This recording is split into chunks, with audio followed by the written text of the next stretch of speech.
to chronic disease, but what about infectious disease?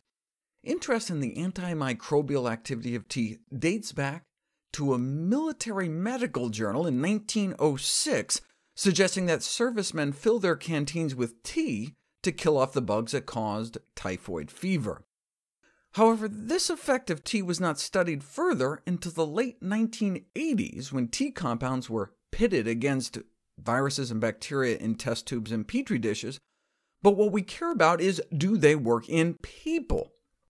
I had dismissed this entire field of inquiry as clinically irrelevant until genital warts.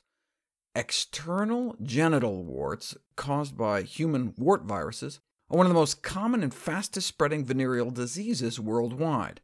Patients with external genital warts present with one or several cauliflower-like growths on the genitals and/or anal regions, considerably impairing people's emotional and sexual well-being. But rub some green tea ointment on, and you can achieve complete clearance of all warts in more than 50% of cases. Wow, if it works so well for wart viruses, what about flu viruses? Works great in a petri dish, but what about in people? Tea-drinking school children do seem to be protected, but you don't know until it's put to the test.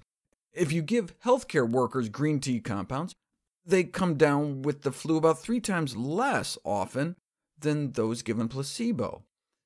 In fact, just gargling with green tea may help.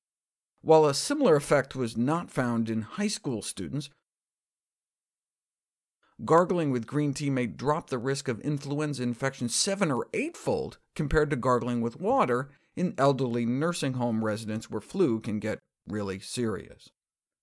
Unlike antiviral drugs, green tea appears to help by boosting the immune system, enhancing the proliferation and activity of gamma-delta T cells, a type of immune cell that acts as a first-line defense against infection.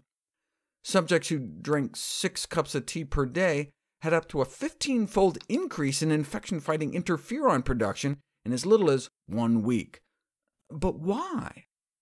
There's actually a molecular pattern shared by cancer cells and pathogens, and with edible plant products such as tea, apples, mushrooms, and wine. So eating healthy foods may help maintain our immune cells on ready alert, effectively priming our gamma-delta T cells that can then provide natural resistance to microbial infections and perhaps tumors.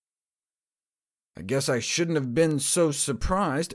Tea, after all, is a vegetable infusion. You're basically drinking a hot water extraction of a dark green leafy vegetable.